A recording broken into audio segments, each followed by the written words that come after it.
ಗೆಳೆಯರೆ, ಈ ಮಹಾಭಾರತ ಕಥಾನಕದಲ್ಲಿ ಬರುವ ಬಹುತೇಕ ಸ್ತ್ರೀ ಪಾತ್ರಗಳು ಕಣ್ಣೀರಲ್ಲೇ ಕೈ ತೊಳೆಯುತ್ತವೆ. ಮಹಾಭಾರತವನ್ನ ನಾವೊಂದು ಕಾವ್ಯವಾಗಿ ನೋಡಿದ್ರೂ ಕೂಡ ಯಾವ ಫೆಮಿನಿಸ್ಟ್ ರೈಟರ್ಗೂ ಕಡಿಮೆ ಇಲ್ಲದ ಹಾಗೆ ವೇದವ್ಯಾಸರು ತಮ್ಮ ಸ್ತ್ರೀ ಪಾತ್ರಗಳನ್ನ ಚಿತ್ರಿಸಿದ್ದಾರೆ. ಅದರಲ್ಲಿ ಒಂದು ಸತ್ಯವತಿಯ ಪಾತ್ರ. ಈ ಸತ್ಯವತಿ ಯಾವತ್ತೂ ಸುಖವಾಗಿದ್ಲು ನೋಡಿ. ಮೊದಲು ಕೈ ಹಿಡಿದ ಪರಾಶರ ಮುನಿಗಳು ದಿವ್ಯ ಪ್ರಕಾಶ ಸಂಪನ್ನನಾದ ಮಹಾಮೇಧಾವಿಯಾದ ಮಗುವೊಂದನ್ನ ಕರುಣಿಸಿ, ಇನ್ನು ನನಗೂ ನಿನಗೂ ಸಂಬಂಧನೇ ಇಲ್ಲ ಅನ್ನೋ ಹಾಗೆ ಎದ್ದು ನಡೆದಿದ್ರು. ಹಾಗೆ ಹೋಗೋ ಮೊದಲು ಅವರು ಮಾಡಿದ ಒಂದೇ ಒಂದು ಒಳ್ಳೆ ಕೆಲಸ ಅಂದ್ರೆ, ನೀನು ಮಹಾರಾಜನ ಪತ್ನಿ ಆಗ್ತೀಯಾ, ಪಟ್ಟಮಹಿಷಿ ಆಗ್ತೀಯಾ ಅಂತ ವರ ಕೊಟ್ಟಿದ್ದು.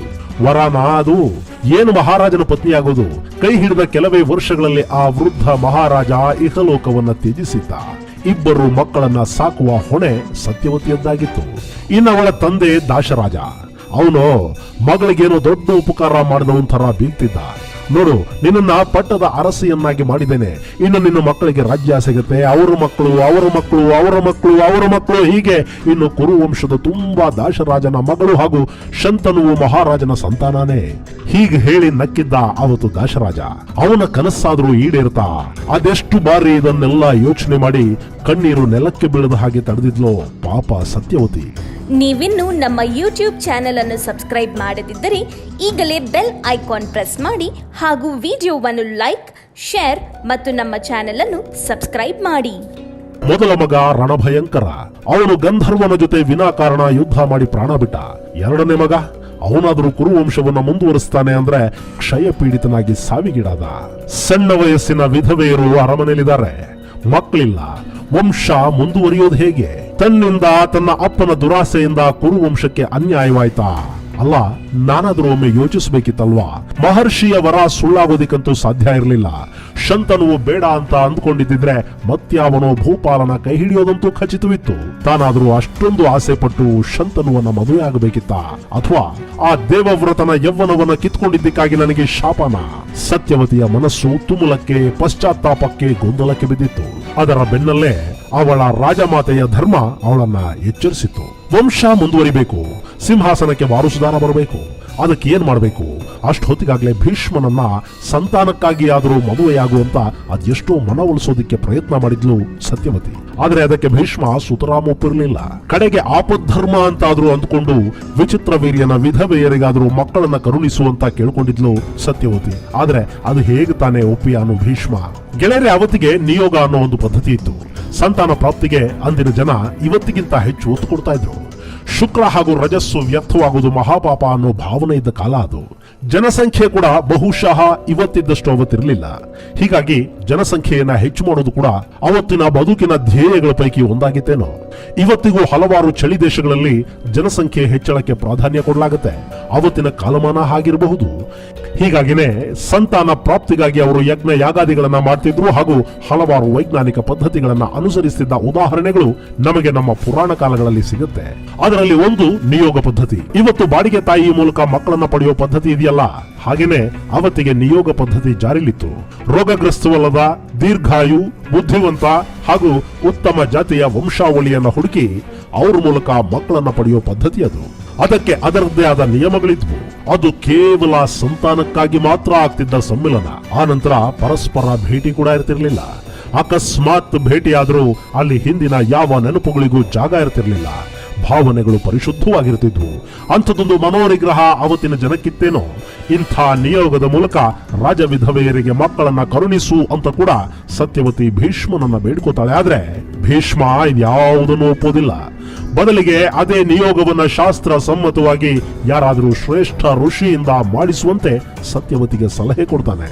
ಆಗ ಸತ್ಯವತಿಗೆ ನೆನಪಾಗಿದ್ದೆ ಆಕೆಯ ಹಿರಿಯ ಮಗ ಕೃಷ್ಣದ್ವೈಪಾಯನ.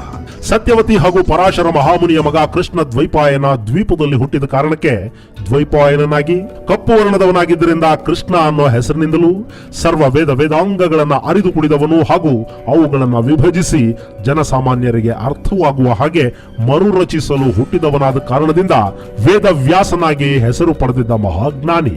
ವ್ಯಾಸ ಮಹರ್ಷಿಯ ಮೂಲಕ ಕುರುವಂಶವನ್ನ ಮುಂದುವರಿಸುವ ನಿರ್ಧಾರ ಮಾಡ್ತಾಳೆ ಸತ್ಯವತಿ. ಸತ್ಯವತಿಯ ಬಾಯಲ್ಲೇ ವ್ಯಾಸರ ಜನ್ಮ ರಹಸ್ಯವನ್ನ ತಿಳ್ಕೊಂಡ ಭೀಷ್ಮರು ಅದಕ್ಕೆ ಮುಕ್ತ ಮನಸ್ಸಿನಿಂದ ಒಪ್ಪಿಗೆ ಕೊಡ್ತಾರೆ. ವೇದವ್ಯಾಸ ಮಹರ್ಷಿಗಳನ್ನ ಅರಮನೆಗೆ ಆಹ್ವಾನಿಸುವ ಸತ್ಯವತಿ ಅವರಿಗೆ ಎಲ್ಲ ವಿಷಯವನ್ನ ತಿಳಿಸಿ ಶಾಸ್ತ್ರ ಸಮ್ಮತವಾಗಿ ತನ್ನ ಇಬ್ಬರು ಸೊಸೆಯರನ್ನ ಸಂತಾನ ಭಿಕ್ಷೆಯ ಮೂಲಕ ಕರುಣಿಸುವಂತೆ ಕೇಳ್ಕೊಳ್ತಾಳೆ. ತಾಯಿಯ ಮಾತನ್ನ ನಿರಾಕರಿಸೋದಕ್ಕೆ ವ್ಯಾಸರಿಂದ ಸಾಧ್ಯವಾಗೋದಿಲ್ಲ. ಹೀಗಾಗಿ ಅವರು ಕೂಡ ನಿಯೋಗಕ್ಕೆ ಒಪ್ಕೋತಾರೆ. ಆದ್ರೆ ಅದಕ್ಕೆ 1 ವರ್ಷ ಕಾಲಾವಕಾಶ ಕೇಳ್ತಾರೆ ವ್ಯಾಸ ಮಹರ್ಷಿ. ಸತ್ಯವತಿಗೋ ತೀರಾ ಆತುರ. ಪಾಪ ಆಕೆ ಜೀವನ ಪರ್ಯಂತ ದುರಾದೃಷ್ಟವನ್ನೇ ಕಂಡವಳು, ಅಭದ್ರತೆಯಲ್ಲೇ ಬದುಕಿ ಬಾಳಿದವಳು. ಹೀಗಾಗಿ 1 ವರ್ಷ ಅಂದ್ರೆ ಮುಂದೆ ಏನಾಗುತ್ತೋ ಏನೋ ಅನ್ನೋ ಭಯ ಆಕೆಗೆ. ಅವಳು ಮಹರ್ಷಿ ವ್ಯಾಸರಿಗೆ ಅಷ್ಟೊಂದು ಕಾಯಿಸ್ಬೇಡ, ಈಗಲೇ ಮಕ್ಕಳನ್ನ ಕರುಣಿಸುವಂತ ದುಂಬಾಲು ಬೀಳ್ತಾಳೆ. ಹೀಗಾಗಿ ವ್ಯಾಸರು ಅನಿವಾರ್ಯವಾಗಿ ಒಪ್ಕೋತಾರೆ. ಮಾತೆ, ನನ್ನ ಈ ವಿರೂಪ, ಕಾಡಲ್ಲಿ ಬೆಳೆದ ಈ ದೇಹದ ಕಮಟು ಗಂಧ, ಜಟಾಜೂಟ, ನನ್ನ ಒರಟು ಚರ್ಮ, ಈ ಬಣ್ಣ, ಇವೆಲ್ಲವುಗಳಿಂದ ನಿನ್ನ ಸೊಸೆ ಭಯಭೀತಳಾಗದೆ ಇದ್ರೆ, ಇದೆಲ್ಲವನ್ನ ಸಹಿಸಿಕೊಳ್ಳುವ ಶಕ್ತಿ ಆಕೆಗಿದ್ರೆ ನೀನು ಹೇಳಿದ ಹಾಗೆ ಆಗ್ಲಿ ಅಂದುಬಿಟ್ರು ವ್ಯಾಸ ಮಹರ್ಷಿಗಳು. ಸತ್ಯವತಿಯ ಸಂತಸಕ್ಕೆ ಹದ್ದುಗಳೇ ಇರಲಿಲ್ಲ.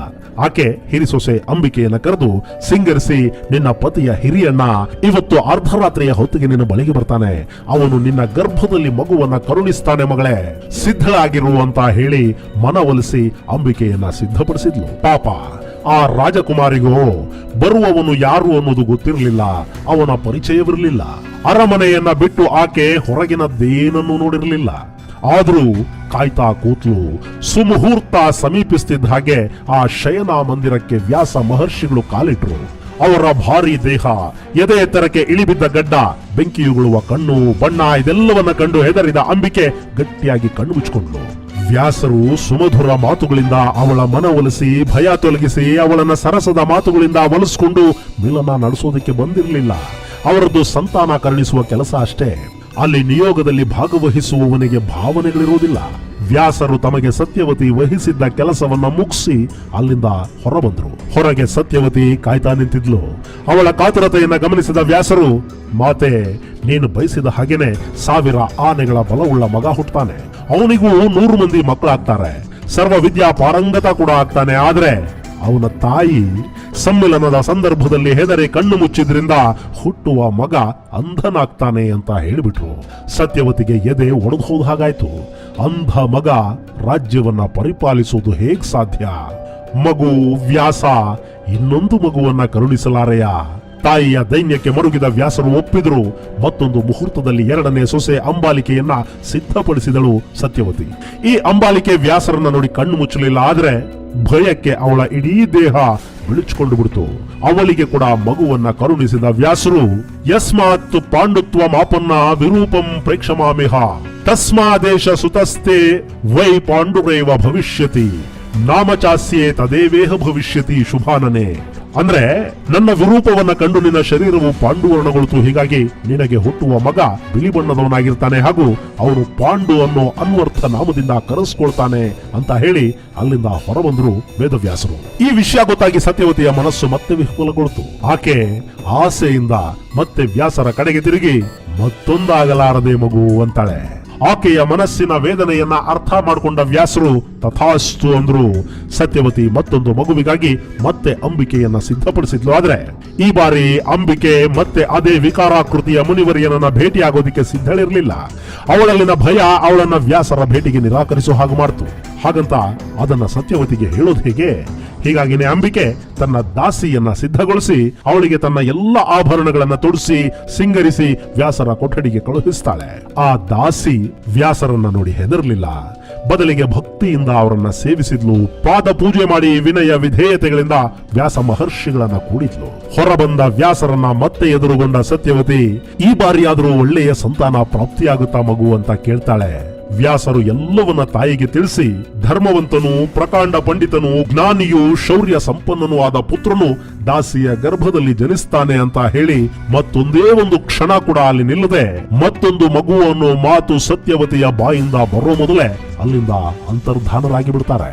ಅಲ್ಲಿಗೆ ಅಂಬಿಕೆಯ ಮಗುವಾಗಿ ಅಂಧ ಧೃತರಾಷ್ಟ್ರನ ಜನನವಾದ್ರೆ ಅಂಬಾಲಿಕೆಗೆ ಪಾಂಡುರಾಜ ಹುಟ್ಟುತ್ತಾನೆ. ದಾಸಿಯ ಗರ್ಭದಲ್ಲಿ ವಿದುರನ ಜನನವಾಗುತ್ತೆ. ಈ ವಿದುರ ಮುಂದೆ ಸರ್ವ ವಿದ್ಯಾ ಪಾರಂಗತನಾಗಿ ಸರ್ವ ವೇದಾಂಗಗಳನ್ನ ಅಭ್ಯಾಸ ಮಾಡಿದವನಾಗಿ ಮಹಾಜ್ಞಾನಿಯಾಗಿ ಧರ್ಮ ಪಾರಾಯಣನಾಗಿ ನೀತಿ ನ್ಯಾಯಶಾಸ್ತ್ರ ನಿಪುಣನಾಗಿ ಖ್ಯಾತಿಯನ್ನು ಗಳಿಸ್ತಾನೆ. ಈ ವಿದುರ ಬೇರಿನ್ಯಾರೂ ಅಲ್ಲ, ಅವನು ಶಾಪಗ್ರಸ್ತ ಯಮ ಅನ್ನೋ ಮಾತು ಕೂಡ ಇದೆ. ಅದೇನು, ಯಮನನ್ನ ಶಪಿಸಿದವರು ಯಾರು, ಏನು ಆ ಶಾಪ ಅನ್ನೋದನ್ನ ನಿಮಗೆ ಮುಂದಿನ ಸಂಚಿಕೆಯಲ್ಲಿ ಹೇಳ್ತೀನಿ. ಅಲ್ಲಿವರೆಗೆ ಓಂ ಶ್ರೀ ಕೃಷ್ಣಾರ್ಪಣಮಸ್ತು. ನಮಸ್ಕಾರ.